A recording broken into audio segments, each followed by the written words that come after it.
சமத்துவம் இருக்கக்கூடாதுன்னு சொல்ற இடத்துல சமத்துவமும் சமூக நீதியும் இருக்கணும்னு சொல்ற ஒரு கட்சி.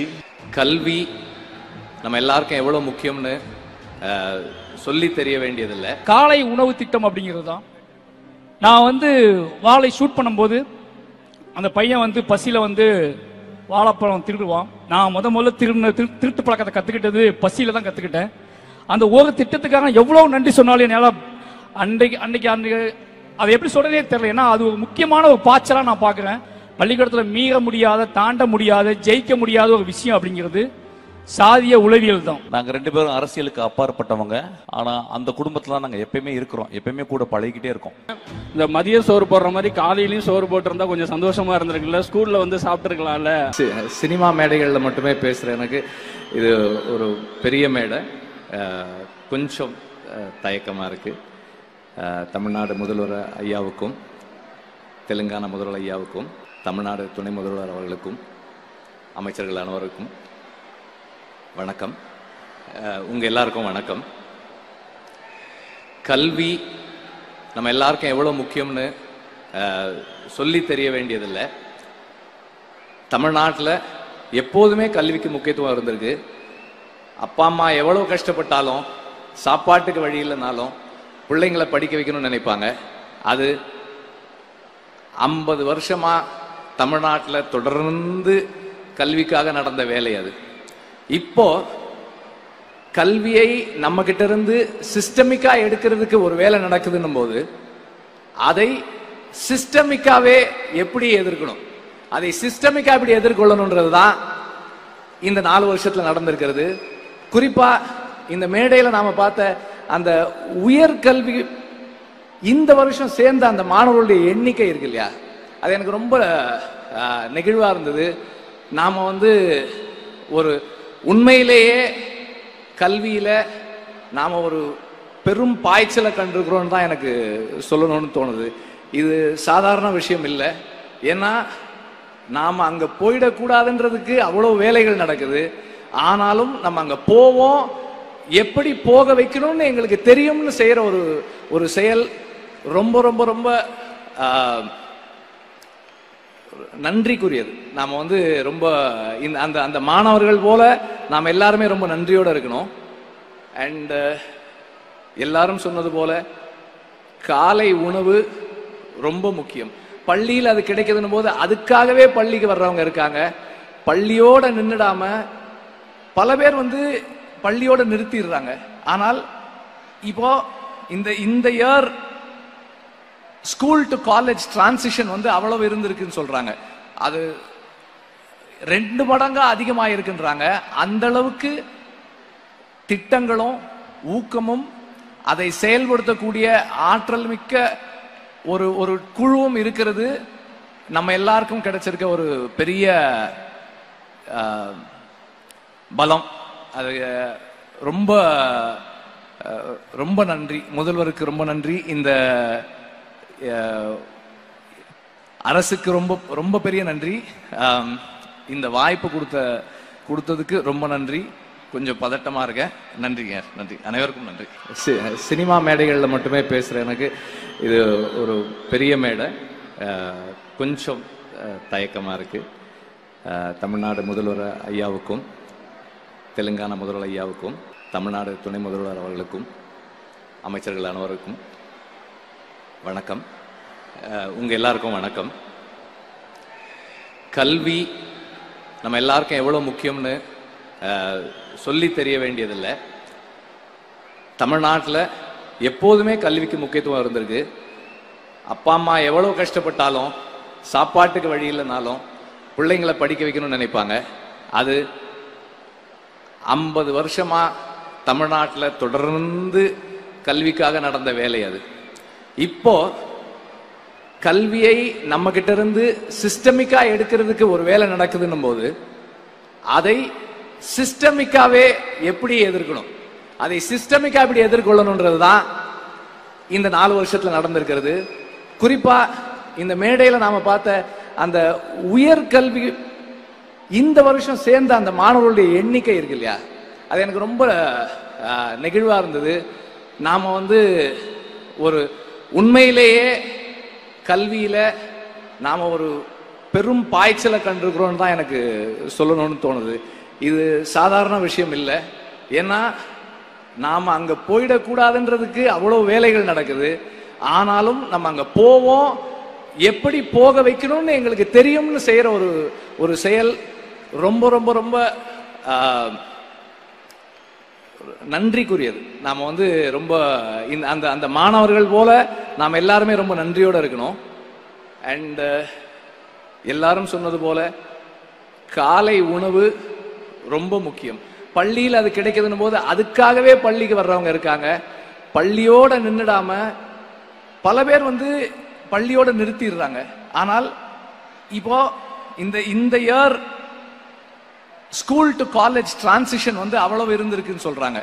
அது 2 மடங்கா அதிகமாக இருக்குன்றாங்க. அந்த அளவுக்கு திட்டங்களும் ஊக்கமும் அதை செயல்படுத்தக்கூடிய ஆற்றல் மிக்க ஒரு குழுவும் இருக்கிறது நம்ம எல்லாருக்கும் கிடைச்சிருக்க ஒரு பெரிய பலம். அது ரொம்ப ரொம்ப நன்றி. முதல்வருக்கு ரொம்ப நன்றி. இந்த அரசுக்கு ரொம்ப ரொம்ப பெரிய நன்றி. இந்த வாய்ப்பு கொடுத்ததுக்கு ரொம்ப நன்றி. கொஞ்சம் பதட்டமா இருக்கேன். நன்றிங்க. நன்றி, அனைவருக்கும் நன்றி.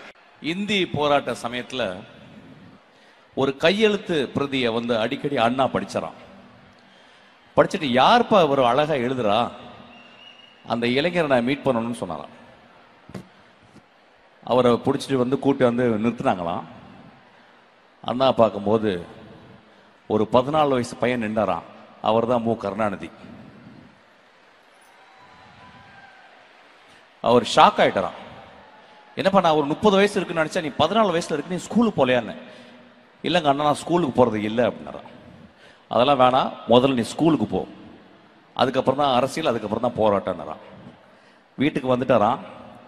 அண்ணா சொன்னதை தட்ட முடியாது. ஆனால் வீட்டுக்கு வந்து யோசிச்சுட்டு, அண்ணா சொன்னதை தட்ட முடியாது, ஆனால் நான் தட்டுறேன், அது அண்ணாக்கு தெரியாமல் இருக்கட்டும், கடைசி வரைக்கும் ஸ்கூலுக்கே போகலையும். அவர் ஸ்கூலுக்கு போகாமல் வாழ்ந்ததுனால தான் நீங்கள்லாம் ஸ்கூலுக்கு போகிறீங்க. இதை மறக்கவே கூடாது. நாங்கள் படிச்சுக்கிட்டே இருக்கோம். நான் இப்போ காரில் வரும்போது ஒரு பஸ் போகுது. அந்த பஸ்ஸில் திருநங்கைகளுக்கும் திருநம்பிகளுக்கும் ஒரு திட்டம் அப்படின்னு இருக்கு. சிறகுன்னு ஒரு திட்டம். நாங்கள் 2 பேரும் அரசியலுக்கு அப்பாற்பட்டவங்க. ஆனால் அந்த குடும்பத்தில் நாங்கள் எப்பயுமே இருக்கிறோம், எப்பயுமே கூட பழகிக்கிட்டே இருக்கோம். ரொம்ப ரொம்ப நீங்கள்லாம் கொடுத்து வச்சவங்க. நாங்கள் ஸ்கூலில் படிக்கும்போது, கவர்மெண்ட் ஸ்கூலில் படிக்கும்போது எங்களுக்கு எந்த ஹெல்ப்புமே இல்லை. ரொம்ப ரொம்ப கஷ்டப்பட்டு ஒவ்வொரு வருஷமும் நாங்கள் படிக்கிறதுக்கு அவ்வளோ கஷ்டப்பட்டு வந்தோம். இன்னைக்கு உங்கள் வாழ்க்கையில் இந்த அரசும் முதல்வரும் எனது மதிப்பிற்குரிய என் இதயத்திற்கு சொந்தமான தம்பியும் புன்னகை அரசர் அன்பிலும் 3 பேரும் சேர்ந்து உங்களை பத்திரமா பார்த்துக்கிறாங்க. அதை மறக்கவே கூடாது. அவ்வளவு நல்ல திட்டங்களை உங்களுக்கு படிக்கிறதுக்காக சொல்றாங்க. நீங்க படிக்கணும். இனி வாழ்க்கையில் உங்களுக்கு எந்த முட்டுக்கட்டையுமே கிடையாது, எந்த முட்டுக்கட்டையும் கிடையாது. உங்க வேலை படிக்கிறது தான். உங்களுக்காக எல்லா செலவையும் எல்லா பொறுப்புகளையும் உங்கள் தாய் தந்தை போல முதல்வர் ஐயா உங்களை பார்த்துக்கிறாரு. துணை முதல்வர் அதை வந்து வழி நடத்துறாரு. எல்லா நல்ல திட்டங்களும் மக்களுக்கு போய் சேர மாதிரி அன்பில் பார்த்துக்கிறாங்க. நான் அவங்க 3 பேருக்கும் பர்சனலாக நான் கடப்படுறேன். நான் வந்து இந்த விஷயத்தில் இன்னொரு விஷயத்தை இங்கே சொல்லணும். நான் சொல்றதுக்கு, உலகத்திலே ஒரு மிகச்சிறந்த ஆளுமை என்று கருதப்படுகிற இளையராஜாவுக்கு விழா எடுத்ததுக்கு அவங்கள காலை தொட்டு நான் கும்பிட்டுக்கிறேன்.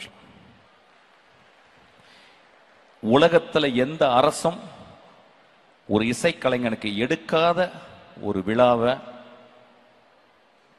ஐயா முதல்வர் ஐயா எடுத்திருக்காரு. அவருக்கு நான் ரொம்ப கடமைப்பட்டிருக்கேன். இதை விட அவர் வாழ்க்கையில் அச்சீவ் பண்ணது, இளையராஜா ஐயா அச்சீவ் பண்ணது எதுவுமே இல்லை. அவ்வளோ பெரிய விழா. இந்த உலகத்தில் இருக்க எல்லா தமிழர்களும் பார்த்தாங்க அந்த விழாவை. அப்படியாப்பட்ட விழா எந்த கலைஞனுக்கும் எந்த உலகத்தில் யாருமே எடுக்கப்படாத ஒரு விழா எடுத்து, அதுக்காக ரொம்ப நன்றி. தம்பி பேசுடா. அனைவருக்கும் என்னுடைய வணக்கம். மாண்புமிகு முதல்வர் அவர்களுக்கும் மாண்புமிகு துணை முதல்வர் அவர்களுக்கும் கல்வித்துறை அமைச்சர் அன்பில் அவர்களுக்கும் மற்றும் அமைச்சர் பெருமக்கள் பெரியவர்கள் அனைவருக்கும் என்னுடைய வணக்கம். கல்வியை பற்றி நான் நிறைய யோசிச்சிருந்தேன், பட் சில கருத்துக்கள் மட்டும் சொல்லலாம்னு நினச்சிக்கிட்டு இருக்கேன்.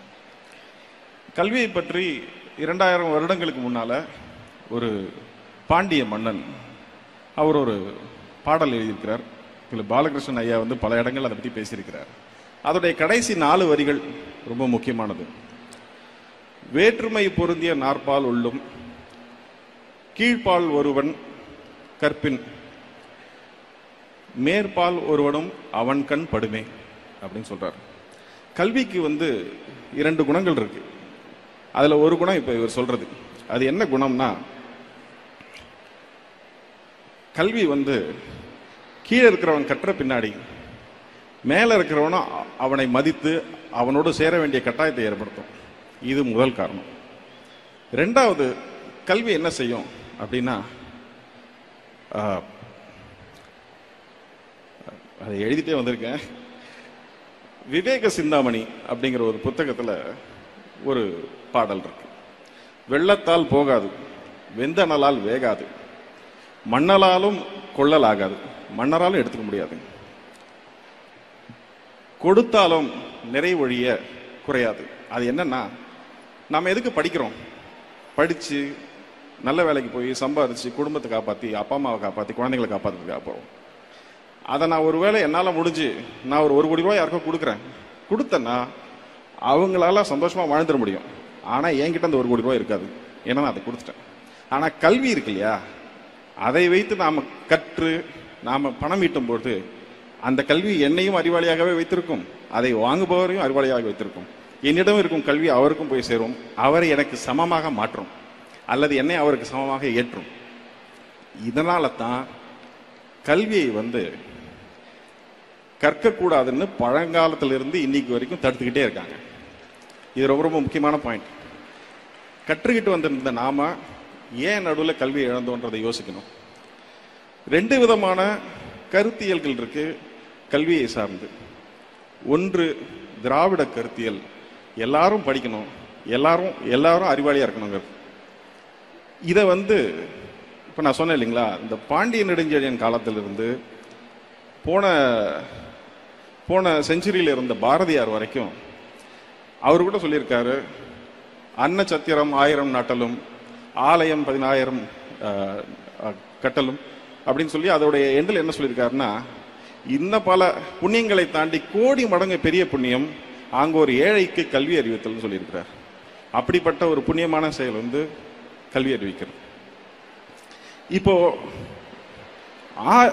ஆரிய கருத்தியல்ல என்ன நடந்திருக்குன்னா, கற்கணும்னு ஆசைப்பட்ட ஒரு பையன் போய் ஒரு ஆசிரியர்கிட்ட கற்கணும்னு கேட்டபொழுது, நீங்க எந்த ஆளுன்னு கேட்டு உனக்கு சொல்லித்தர மாட்டேன்னு அனுப்பிச்சிட்டார். ஆனா அவனே போய் வில்வித்தை கற்றுக்கிட்டு அவர்கிட்ட போய் நின்ன போது அவருடைய கட்டை விரலை அவர் வாங்கிக்கிட்டார். அவர்கிட்ட போய் கர்ணன் பின்னாடி கத்துக்கணும்னு நினைச்ச பொழுது கர்ணனையும் நீ என்ன ஆளுன்னு கேட்டு அனுப்பிச்சிட்டார். அவர் கிருபாச்சாரியார்கிட்ட போய் கேட்ட பொழுது அவர் கேட்கும் பொழுது இல்ல நான் மேட்டுக்குடின்னு சொல்லி அவர்கிட்ட தொழில் கத்துக்கிட்டார். ஆனால் அவரும் அப்படிப்பட்டவர் இல்லைன்னு தெரியும் பொழுது அவர்கிட்ட நீ கற்ற கல்வி எல்லாம் உன்னை விட்டு ஒரு நாள் போய்விடும் சொல்லி சாபம் கொடுத்து அதையும் புடிங்கிறார். இப்படி துரோணாச்சாரியார் கிருபாச்சாரியார் ஆரம்பிச்சு ராஜகோபாலாச்சாரியார் வரைக்கும் நாம் படிப்பதை தடுத்து கொண்டே இருக்கிறார்கள். ஆனால் இந்த கொள்கைக்கு எதிராக சமத்துவம் இருக்கக்கூடாதுன்னு சொல்ற இடத்துல சமத்துவமும் சமூக நீதியும் இருக்கணும்னு சொல்ற ஒரு கட்சி ஒரு கொள்கை ஆட்சியில் இருக்கும் பொழுது அவங்க எல்லாரையும் படிக்க வைக்கிறதுக்கு எத்தனை திட்டங்கள் முடியுதோ அத்தனை திட்டங்களையும் போடுறாங்க. காலை உணவு கொடுக்குறாங்க, நான் முதல்வன் இருக்கு, தமிழ் புதல்வன் இருக்கு, இந்த இப்படி அவங்க ஒரு வரிசையா திட்டங்கள் போட்டு எப்படியாவது படிச்சிருக்கன்றாங்க. நீங்க கட்டணம் இல்லாம பேருந்து கொடுக்குறாங்க, வேற யாரும் ஆட்சி பண்ணாலும் அவங்க வந்து மடிக்கணினி கொடுக்குறாங்க, சைக்கிள் கொடுக்குறாங்க, எப்படியாவது படிச்சு மேல போயிருங்கிறாங்க. இதை தடுப்பதற்கு அவங்க முன்ன கட்டைவரில் கேட்ட மாதிரி கர்ணனுக்கு அம்னீஷியா கொடுத்த மாதிரி இப்போ புதிய கல்விக் கொள்கையை கொண்டாந்து உங்களோட படுக்கிறத தடுக்க பார்க்குறாங்க. இதை இப்படி அவங்க தடுத்து இதை ஏற்க மாட்டோம்னு சொன்னவங்களுக்கு நமக்கு நியாயமா வர வேண்டிய 2150 கோடி பணத்தை தரமாட்டேன்னு சொல்றாங்க. இப்போ நமக்கு உடன்பாடு இல்லாத அல்லது கொள்கையாக அரசியலாக முரண்பாடு கொண்ட ஒரு கட்சி ஒன்றியத்தை ஆளும்போது எந்த உதவியும் இல்லாமல் கைகளை கட்டி கால்களை கட்டி தண்ணீரில் போட்டதுக்கு அப்புறமா நீந்தலாம் என்று பார்க்காமல் தான் நீந்தி தமிழக மக்களையும் கரை சேர்க்கக்கூடிய ஒரு உழைப்பை செலுத்தியிருக்கக்கூடிய இந்த முதல்வருக்கு என்னுடைய மனமார்ந்த நன்றிகளை தெரிவித்துக் கொள்கிறேன். நன்றி. என்னை முன்னாடியே பேச கூப்பிட்டாங்க. நான் கொஞ்சம் கூச்சப்பட்டுட்டு இல்லை என்னை எடுத்துருங்க, நான் வரல, இங்கே எல்லாம் அறிவார்ந்தவங்களா இருக்காங்க, பட்டிமன்ற பேச்சாளர்லேருந்து சமூக சிந்தனையாளர் எல்லாரும் இருக்காங்க, அவங்க முடி நான் என்ன பேசுறதுன்னு பயன்ட்டேன். ஆனால் இவங்க இதுக்கு முன்னாடி இருந்த அந்த பசங்க ஸ்டூடெண்ட்ஸ் எல்லாம் பார்க்கும்போது எனக்கே மோட்டிவேட் ஆயிடுச்சு. நம்மளுமே ஒரு கவர்மெண்ட் ஸ்கூல் ஸ்டூடெண்ட் தானே, கவர்மெண்ட் ஸ்கூலோட அலுமினி, நம்ம வந்து இலவச திட்டங்கள் அவ்வளோ அனுபவிச்சிருக்கோம், அட்லீஸ்ட் ஒரு நன்றியாவது சொல்லலைன்னா எப்படி? ஏன்னா நான் பஸ் பாஸ்ல இருந்து ஃபர்ஸ்ட் கிராஜுவேட் ஸ்காலர்ஷிப்னு எல்லா கவர்மெண்ட்டோட இலவசங்களை அனுபவிச்சு அதில் படித்து நான் ஒரு இன்ஜினியரிங் முடித்த ஒரு ஸ்டூடெண்ட்டு. அப்படி இருக்கிறப்போ இவங்கெல்லாம் நன்றி சொல்லும்போது நான் மட்டும் ஏன் நன்றி சொல்லாமல் அங்கேயே உக்காந்துருக்கேன் அப்படின்னு சொல்லிட்டு தான் நான் இங்கே வந்தேன். ஏன்னா நான் ஒரு மிடில் கிளாஸ்னால் நகரத்தில் இருக்கிற மிடில் கிளாஸ் கிடையாது, ஊர் சைடில் இருக்கிற மிடில் கிளாஸ். ஊர் சைடில் என்ன மிடில் கிளாஸ்னால் நாங்கள் வந்து இட்லி கறியெல்லாம் வந்து ஞாயிற்றுக்கிழமை எடுக்க மாட்டோம், தீபாவளி பொங்கல் விசேஷங்களுக்கு மட்டும்தான் எடுப்போம். அந்த அளவுக்கு நாங்கள் மிடில் கிளாஸு. ஸோ இந்த இலவசங்கள்லாம் இதெல்லாம் எங்களுக்கு எவ்வளோ ஹெல்ப் ஆச்சுன்னு நான் உணர்ந்தவன். ஸோ இந்த சமயத்தில் நான் தமிழக அரசுக்கு நன்றி சொல்கிறதுக்காக இந்த ஸ்டேஜ் ஏறி இருக்கேன். அப்புறம் ஒரே ஒரு இன்சிடென்ட்ஸ், இந்த காலை உணவு திட்டம் வந்து ஏன்னா நான் ஒரு மிடில் கிளாஸ் ஆகனால ஒரு வேளை சாப்பாட்டோட அருமை என்னன்னு எனக்கு நல்லா தெரியும். இந்த காலை உணவு திட்டத்தை பற்றி அது எப்படி வந்துச்சுன்னு ஒரு நாள் நான் முதலமைச்சர் மூலிமா கேள்விப்பட்டேன். நான் ஒரு ஸ்கூலுக்கு ஒரு விசேஷமாக போயிருந்தேன். அப்போ நான் சில பசங்களை கேட்டேன், சும்மா கேஷுவலாக கேட்டேன், சாப்பிட்டீங்களாப்பா அப்படின்னு கேட்டேன். அவங்க இல்லை சார், காலையில் அம்மா வேலைக்கு போயிட்டாங்க, நாங்கள் அங்கேருந்து வரோம், அதனால் சாப்பிட முடியல அப்படின்னு சொன்னதாக கேள்விப்பட்டேன். அடுத்த கொஞ்ச நாள்லயே பார்த்தீங்கன்னா காலை உணவு திட்டம்னு ஒன்று ஆரம்பிச்சிட்டாங்க. ஏன்னா நான் இலவச பஸ் பாஸ் வந்து அரங்கூர்ல இருந்து திட்டக்குடி 12 கிலோமீட்டரு, நான் திட்டக்குடி ஸ்கூலுக்கு வருவேன். மேக்சிமம் 7:30 to 8 பஸ்ஸை பிடிக்கணும். 8, 8:30, 9 மணி ஆகிடும் ஸ்கூலுக்கு வர. அப்போ நான் யோசிச்சிருக்கேன், இந்த மதியம் சோறு போடுற மாதிரி காலையிலையும் சோறு போட்டிருந்தா கொஞ்சம் சந்தோஷமா இருந்திருக்குல்ல, ஸ்கூல்ல வந்து சாப்பிட்டுருக்கலாம்ல அப்படின்னு நான் யோசிச்சிருக்கேன். அது இன்னைக்கு நடந்து இன்னைக்கு அதனால ஒரு 24 லட்சம் பிள்ளைகள் சாப்பிட்றாங்க. அது இன்னும் அடுத்த கட்டத்துக்கு போயிட்டு இருக்கும் போது அந்த உணவுக்கு ரொம்ப ரொம்ப நன்றி சார். அப்புறம் பெரிய பெரிய முதலாளிகளுடைய தேவைகளையும் பூர்த்தி செய்யற நிறைய கவர்மெண்ட்டுக்கு மத்தியில் ஒரு பாமரனோட பசங்களோட குழந்தைங்களுடைய கோரிக்கைக்காக ஒரு திட்டம் நிறைவேறி இருக்கு, அதை அமல்படுத்தி இருக்கிறாங்க. அதுக்கு நான் நன்றி சொல்ல வந்திருக்கும் போது இதை நான் ரொம்ப ப்ரிவிலேஜா பார்க்குறேன். தமிழக முதல்வர் அவர்களுக்கும் கல்வித்துறையிற்கும் மிகப்பெரிய நன்றியை தெரிவித்துக் கொள்கிறேன். இது மாதிரி இன்னும் நிறைய பண்ணுங்க. நம்ம ஆல்ரெடி பண்ணிட்டு தான் இருக்கிறோம் தமிழக அரசு. ஏன்னா முன்னாடி எப்படி இருந்தோன்னா மக்கள் படிக்கிற எண்ணம் மட்டும் இருந்தா போதும், நான் படிக்க வச்சிடறேன் அப்படின்னு இருந்துச்சு. இப்ப அது பத்தாது, உனக்கு நான் படிக்கிறதுக்கு எண்ணத்தையே உருவாக்குவேன் அப்படின்னு சொல்லி நம்ம பண்ணிட்டு இருக்கிறாங்க. இது மிகப்பெரிய இது. கல்விக்காக எப்பவுமே நம்ம முன்னாடி நிக்கணும். சொல்லுவாங்க சச்சின் டெண்டுல்கர் படிச்சாரா, இளையராஜா படிச்சாரா, இல்ல ரஹ்மான் படிச்சாரான்னு நிறைய பேர் சொல்லுவாங்க. நம்பாதீங்க, அப்படி ஜெயிச்சவங்க 100 பேர் தான். படிச்சதுனால ஜெயிச்சவங்க தான் இங்க அவ்வளோ பேர் இருக்கும். நீங்க அதை ஃபாலோ பண்ணுங்க. எக்ஸப்ஷனல் எப்பயுமே எக்ஸாம்பிள் ஆகாது. முதல்வர் அந்த ஏவியில சொன்னதுதான், படிங்க படிங்க படிங்க. நான் எக்ஸ்ட்ரா ஒரு தடவை சொல்றேன், படிங்க. என்னை முன்னாடியே பேச கூப்பிட்டாங்க.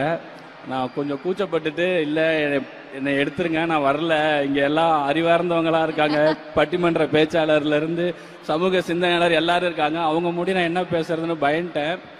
ஆனால் இவங்க இதுக்கு முன்னாடி இருந்த அந்த பசங்க ஸ்டூடெண்ட்ஸ் எல்லாம் பார்க்கும்போது எனக்கே மோட்டிவேட் ஆயிடுச்சு. நம்மளுமே ஒரு கவர்மெண்ட் ஸ்கூல் ஸ்டூடெண்ட் தானே, கவர்மெண்ட் ஸ்கூலோட அலுமினி, நம்ம வந்து இலவச திட்டங்கள் அவ்வளோ அனுபவிச்சிருக்கோம், அட்லீஸ்ட் ஒரு நன்றியாவது சொல்லலைன்னா எப்படி? ஏன்னா நான் பஸ் பாஸ்ல இருந்து ஃபர்ஸ்ட் கிராஜுவேட் ஸ்காலர்ஷிப்னு எல்லா கவர்மெண்ட்டோட இலவசங்களை அனுபவிச்சு அதில் படித்து நான் ஒரு இன்ஜினியரிங் முடித்த ஒரு ஸ்டூடெண்ட்டு. அப்படி இருக்கிறப்போ இவங்கெல்லாம் நன்றி சொல்லும்போது நான் மட்டும் ஏன் நன்றி சொல்லாமல் அங்கேயே உக்காந்துருக்கேன் அப்படின்னு சொல்லிட்டு தான் நான் இங்கே வந்தேன். ஏன்னா நான் ஒரு மிடில் கிளாஸ்னா நகரத்தில் இருக்கிற மிடில் கிளாஸ் கிடையாது, ஊர் சைடில் இருக்கிற மிடில் கிளாஸ். ஊர் சைடில் என்ன மிடில் கிளாஸ்னா, நாங்கள் வந்து இட்லி கறியெல்லாம் வந்து ஞாயிற்றுக்கிழமை எடுக்க மாட்டோம், தீபாவளி பொங்கல் விசேஷங்களுக்கு மட்டும்தான் எடுப்போம். அந்த அளவுக்கான நாங்கள் மிடில் கிளாஸு. ஸோ இந்த இலவசங்கள்லாம் இதெல்லாம் எங்களுக்கு எவ்வளோ ஹெல்ப் ஆச்சுன்னு நான் உணர்ந்தவன்.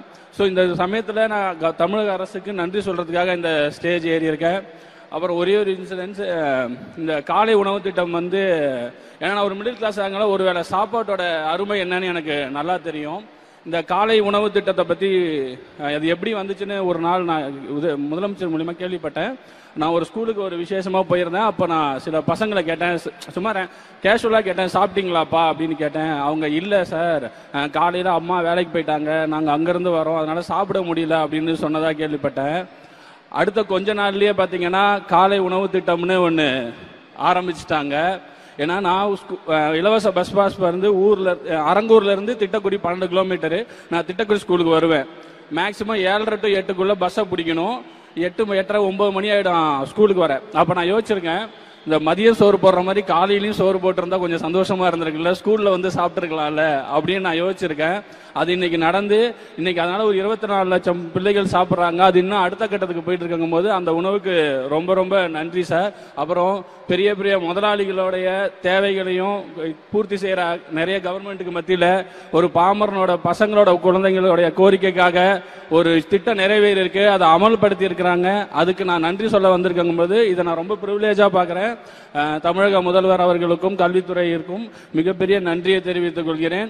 இது மாதிரி இன்னும் நிறைய பண்ணுங்க. நம்ம ஆல்ரெடி பண்ணிக்கிட்டு தான் இருக்கிறோம் தமிழக அரசு. ஏன்னா முன்னாடி எப்படி இருந்தோன்னா, மக்கள் படிக்கிற எண்ணம் மட்டும் இருந்தா போதும், நான் படிக்க வச்சிடறேன் அப்படின்னு இருந்துச்சு. இப்ப அது பத்தாது, உனக்கு நான் படிக்கிறதுக்கு எண்ணத்தையே உருவாக்குவேன் அப்படின்னு சொல்லி நம்ம பண்ணிட்டு இருக்கிறாங்க. இது மிகப்பெரிய இது. கல்விக்காக எப்பவுமே நம்ம முன்னாடி நிக்கணும். சொல்லுவாங்க, சச்சின் டெண்டுல்கர் படிச்சாரா, இளையராஜா படிச்சாரா, இல்ல ரஹ்மான் படிச்சாரான்னு நிறைய பேர் சொல்லுவாங்க. நம்பாதீங்க, அப்படி ஜெயிச்சவங்க 100 பேர் தான். படிச்சதுனால ஜெயிச்சவங்க தான் இங்க அவ்வளோ பேர் இருக்கும். நீங்க அதை ஃபாலோ பண்ணுங்க. எக்ஸப்ஷனல் எப்பயுமே எக்ஸாம்பிள் ஆகாது. முதல்வர் அந்த ஏவியில சொன்னதுதான், படிங்க படிங்க படிங்க. நான் எக்ஸ்ட்ரா ஒரு தடவை சொல்றேன், படிங்க. முதல்வர் ஐயா அவர்களுக்கும் தெலுங்கானா முதல்வர் ஐயாவுக்கும், அப்போ நம்ம டிசிஎம் அந்த வார்த்தையை சொல்லும் போது மாமன் உதய் சாருக்கும், அமைச்சர் பெருமக்கள் எல்லாருக்குமே என்னோட வணக்கத்தை தெரிவிச்சுக்கிறேன். ரொம்ப என்ன சொல்றதுன்னா, கல்வியில் சிறந்த தமிழ்நாடு இந்த தலைப்புன்னு கேட்டும் போதே வந்து அவ்வளோ பெருமையாக இருந்துச்சு. முக்கியமான ஒரு விஷயம் சொல்றதுதான் நான் வந்தேன். வாழை ரிலீஸ் ஆன அப்போ வந்து திடீர்னு ஒரு ஃபோன் கால் வந்துச்சு எனக்கு. இந்த சிஎம் வந்து படம் அமெரிக்காவில் பார்த்துட்டு இருக்காரு, உங்களுக்கு கால் பண்ணுவாருன்னு சொன்னாங்க. அப்போ எனக்கு கால் பண்ணி அதுக்காக வெயிட் பண்ணேன். ஏன்னா என்னோட எல்லா படங்களுக்குமே அவர் கால் பண்ணி பேசியிருக்காரு என்கிட்ட. வாழைக்கு நான் ஸ்பெஷலாக வெயிட் பண்ணேன். ஏன்னா அவர் தமிழ்நாட்டோட முதல்வர், ஒரு வாழை மாதிரி ஒரு படத்தை பார்த்துட்டு என்ன சொல்லுவார் அப்படிங்கிறத வெயிட் பண்ணேன். அது மாதிரி கால் வந்துச்சு, அவர் பேசினார் என்கிட்ட. அன்றைக்கு அந்த படம் எடுப்பதற்கான நோக்கம் அல்லது அந்த படம் அந்த கதை நிகழ்ந்த காலகட்டத்தில் இருக்கும்போது எனக்கு ஒரு மனநிலை இருந்துச்சுல்ல, அதோட உச்சமா வந்து அந்த சிஎம் அந்த பையன்கிட்ட, அந்த சின்ன பையன்கிட்ட சிவனஞ்சான்கிட்ட பேசினா எப்படி இருக்கும் அந்த ஃபீல் இருந்துச்சு. அதை உணர முடிஞ்சு. ஏன்னா கிட்டத்தட்ட கண்ணீர் சொட்டின மாதிரி ஒரு ஃபீல் தான். ஏன்னா அதில் அந்த படத்தில் வந்து ஒரு சீன் இருக்கும். முக்கியமாக தமிழ்நாடு கவர்மெண்ட் கிட்ட நான் என்னைக்காவது ஒரு நாள் அது எங்கேயாவது பதிவு பண்ணு நினச்சிட்டே இருந்தேன். அது என்ன அப்படின்னா, அந்த காலை உணவு திட்டம் அப்படிங்கிறது தான். நான் வந்து வாழை ஷூட் பண்ணும்போது அந்த பையன் வந்து பசியில் வந்து வாழைப்பழம் திருடுவான். நான் முதல்ல திருட்டு பழக்கத்தை கற்றுக்கிட்டது பசியில் தான் கற்றுக்கிட்டேன். நான் திருட ஆரம்பிச்சது வாழைப்பழத்தை தான் முதல்ல திருடுனேன். அது இப்போ என்னோட ஸ்கூலுக்கும் என் வீட்டுக்கும் 4 கிலோமீட்டர் இருக்கும். டெய்லி 4 கிலோமீட்டர் நடந்து போவேன், 4 கிலோமீட்டர் நடந்து வருவேன். அன்னைக்கு வீட்டில் அம்மா அப்பாக்கெல்லாம் சமைக்க அம்மா அப்பாவே இருக்க மாட்டாங்க. ஏன்னா காலையில் நான் எந்திக்கும் போதே அவன் போயிடுவோம், வேலைக்கு போயிடுவாங்க. பசியோடு தான் ஸ்கூலுக்கு போவோம், திருப்பி பசியோடு தான் வீட்டுக்கு வருவோம். இதுக்கு இடையில நாங்கள் கற்றுக்கிட்டது தான் இந்த வாழை தோட்டத்துக்குள்ள புகுந்து இந்த வாழை மரங்களில் பழங்களை பிச்சு சாப்பிட்றது தான் எங்களோட டெய்லி உணவாகவே இருக்கும். காலையிலேயே அதான் சாப்பிடுவோம். ஈவினிங் ஸ்கூல் முடிச்சு 4 கிலோமீட்டர் நடக்கணும். அந்த 4 கிலோமீட்டர் எப்படியாவது பசங்க எல்லாரும் உள்ள வாழை தோட்டத்துக்குள்ள புகுந்து யாருக்கு எவ்வளோ சாத்தியப்படுமோ அந்த வாழைப்பழங்களை சாப்பிடுவோம். பசிங்கிறது ஒரு பெரிய போராட்டமாகவே இருக்கும். பசியால் படிப்பை நிப்பாட்டினவங்க நிறைய பேர், என் கூட படித்த நிறைய பேர் படிப்பை நிப்பாட்டினவங்க நிறைய பேர். பசி என்னன்னா, அன்னைக்கு ரொம்ப தூரமாகும் பள்ளிக்கூடம், அவ்வளோ தூரத்துக்கு போயிட்டு திரும்பி வர முடியாது. அதுக்கப்புறம் இந்த காலை உணவு திட்டம் வந்ததுக்கப்புறம் நிறைய பேர் ஃபோன் பண்ணி நிறைய அந்த செய்தி வந்த அன்னைக்கு நான் அடைந்த அளவுக்கு மகிழ்ச்சியே கிடையாது. ஏன்னா அதை நினச்சி பார்க்கும்போது அவ்வளோ இது விஷயமா இருந்துச்சு எனக்கு. அந்த ஒரு திட்டத்துக்காக எவ்வளோ நன்றி சொன்னாலும் என்னால் அன்னைக்கு அதை எப்படி சொல்றதே தெரியல. ஏன்னா அது ஒரு முக்கியமான ஒரு பாய்ச்சலாக நான் பார்க்குறேன். என் கூட படிப்பு தொடர முடியாமல் போன அத்தனை பேத்துக்குமே அன்றைக்கி ஒரு பெரிய அழுகையாக இருந்திருக்கும். அதுக்காக ரொம்ப நன்றி ஐயா. அதுக்கு பிறகு விளையாட்டுத்துறையை விட கல்வி அமைச்சர் அன்பில் மகேஷ் சார் சொல்லணும் ஒன்று. பள்ளிக்கூடத்தை நான் பயப்படுற விஷயம், நான் படித்த திருநெல்வேலியிலேருந்து வந்திருக்கேன், அதனால சொல்கிறேன். பள்ளிக்கூடத்துக்குள்ள நான் கற்றுக்கிட்டது முழுக்க பள்ளிக்கூடத்தில் மீற முடியாத, தாண்ட முடியாத, ஜெயிக்க முடியாத ஒரு விஷயம் அப்படிங்கிறது சாதிய உளவியல் தான். அதை மீற முடியாமல், அதை அதுக்குள்ளே அடங்கவும் முடியாமல் நான் பட்ட கஷ்டம் ஜாஸ்தி. அதை இன்னைக்கு பள்ளிகளுக்குள்ள சமூக நீதிங்கிற வார்த்தையும் சமத்துவம்ங்கிற வார்த்தையும் ஓங்கி ஒழிக்க வைக்கக்கூடிய செயலை நம்ம பள்ளி கல்விகள் செஞ்சுக்கிட்டே இருக்கு அப்படிங்கிற ஒரு மிகப்பெரிய சந்தோஷம். ஏன்னா தொடர்ந்து யார் மூலமாவது எதன் மூலமாவது அதை பதிவு பண்ணிக்கிட்டே இருக்காங்க. கிட்டத்தட்ட அதுல ஒரு பெரிய பாய்ச்சலா நான் பார்க்கறது பள்ளிக்கூடங்களில் இருந்தக்கூடிய சாதி பெயர்களை அகற்றுனது. அதற்கப்புறம் இது ஒரு முக்கியமான விஷயமா, பள்ளிக்கூடமே எங்க பள்ளிக்கூடம் தான் தெரியுமான்னு சொல்லியிருக்காங்க என்கிட்ட. அப்படி அத்தனையும் ஒழிச்சு கட்டி இன்னைக்கு பள்ளிக்கூடத்துக்குள்ள நடக்கக்கூடிய ஒரு மிகப்பெரிய யுத்தத்தை இன்னொரு அறிவு யுத்தமா மாத்தின பங்கு கல்வித்துறை செஞ்சிருக்கு. அதுக்கு எனக்கு கோடான கோடி நன்றிகள். அப்போ விளையாட்டுத்துறை உதய் சார் மினிஸ்டர் ஆப்பான்னு சார் சொல்லும் போது நான் என்ன சார் துறைன்னு கேட்டேன். சார் விளையாட்டுத்துறை அப்படின்னாரு. உண்மையாவே அது அவருக்கு விளையாட்டு பயங்கரமா பிடிக்கும். மாமன்னன் ஷூட்டிங் ஸ்பாட்லேயே கிரிக்கெட் பார்த்துட்டே இருப்பாரு, கபடி எதையாவது பேசிக்கிட்டே இருப்பாரு. இன்னைக்கு அவர் வந்ததுக்கு அப்புறம் விளையாட்டு சார்ந்த விஷயங்களை ஈஸியாக எடுத்துட்டு போறது, அதை ரொம்ப எளிமையா அதோட ரூட்டை, வழியை, பாதையை ரொம்ப எளிமையா மாத்தினது, இது எல்லாத்திலையுமே அவருக்கு கீழே விளையாட்டு யார் எங்க இருந்து விளையாட ஆரம்பிப்பாங்க, யார் விளையாடுறதுக்கு வழி தெரியாமல் நிற்பாங்க, யார் உச்சம் போதுக்கு வழி தெரியாமல் நிற்பாங்கன்னு தெரிஞ்சுக்கிட்டு அந்த மாதிரியான விளையாட்டு வீரர்களை ஊக்குவிச்சு அவங்கள வெளியே எடுத்துட்டு இவ்வளவு பெரிய சாதனை நிகழ்த்திருக்காங்க அப்படிங்கிறது ரொம்ப சந்தோஷம். ஒட்டுமொத்தமாவே தமிழ்நாடு ஒரு பாய்ச்சல தான் இருக்கு. ஒட்டுமொத்தமாவே எல்லா துறையிலையும் அதை விட முக்கியமான விஷயம் சமூக நீதி அப்படிங்கிற விஷயத்துல அது கல்விக்குள்ளே கொண்டு வந்தது, விளையாட்டு துறையிலையும் கொண்டு வந்தது மிகப்பெரிய பாய்ச்சலா பார்க்கிறேன். எல்லாத்துக்கும் ஒட்டுமொத்தமா என் சார்பாகவும் என் குடும்பத்தின் சார்பாகவும் என்னோட மாவட்டத்தின் சார்பாகவும் அத்தனைக்கும் நன்றி தெரிவிச்சுக்கிறேன். நன்றி. அனைவருக்கும் வணக்கம். இத்தனை குழந்தைங்களை பார்க்குறதே ரொம்ப ஆசையாக இருக்குது, ரொம்ப பெருமையாக இருக்குது. ஏன்னா நான் சின்ன வயசில் வளர்ந்தது என்னோட தெருவோட ஒரு கோடியில் இருந்தது ஒரு அரசு பள்ளி. அதில் படித்த மாணவர்களை நான் பார்த்துருக்கேன், அங்கே கொடுக்கப்படுற சத்துணவை நான் சாப்பிட்ருக்கேன். ஸோ அதனால் அந்த அனுபவம் எனக்கு உண்டு. ஆனால் இன்றைக்கி அரசாங்க பள்ளிகளில், அரசு பள்ளிகளில் என்னென்ன சலுகைகள் இருக்குது, என்னென்ன அவங்க நல்லபடியாக படிக்கிறதுக்கு அவங்க என்னென்ன கிடைக்குது அப்படின்னு பார்க்கும்போது ஆச்சரியமாக இருக்குது, பெருமையாக இருக்குது, நன்றி சொல்லணும்னு தோணுது. நான் படிக்கிற வயசில் ஒரு முதுமொழி ஒன்று சொல்லுவாங்க, கற்கை நன்றே கற்கை நன்றே பிச்சை புகினும் கற்கை நன்றே அப்படின்னு. பிச்சை எடுத்தாவது படிச்சிடணும் அப்படின்னு சொல்லுவாங்க. ஏன்னா தமிழ்நாடு பகுத்தறிவுக்கு மட்டும் இல்லை, கல்வி அறிவுக்கும் பேர் போன ஒரு மாநிலம். ஸோ கல்வி அவ்வளோ ஒரு கிட்டத்தட்ட தன்மானத்துக்கு இணையாக அதை நம்ம பார்ப்போம். ஆனால் இன்றைக்கி நம்ம முதலமைச்சர் திரு ஸ்டாலின் ஐயா அவர்கள் சொன்ன ஒரு இது பார்த்தோம் வீடியோவில், படிங்க படிங்க படிங்க, படிப்பில் மட்டும் கவனத்தை வைங்க, மற்றதெல்லாம் நான் பார்த்துக்கிறேன் அப்படின்னு. இப்படி ஒரு வார்த்தையை யார் சொன்னாலுமே நமக்கு ரொம்ப உற்சாகமாக இருக்கும். நம்ம மாநிலத்தோட முதல்வர் சொல்லும் போது அதோட முக்கியத்துவம் நமக்கு நல்லா புரியுது. அதுக்கான எல்லா ஏற்பாடுகளையும் அவங்களே செஞ்சு தராங்க. படிக்கிறது மட்டும்தான் மாணவர்களோட ஒரு கடமையாக இருக்கும். இது எனக்கு ரொம்ப பெருமையாக இருக்குது. இந்த வாய்ப்பை கொடுத்ததுக்கு ரொம்ப நன்றி.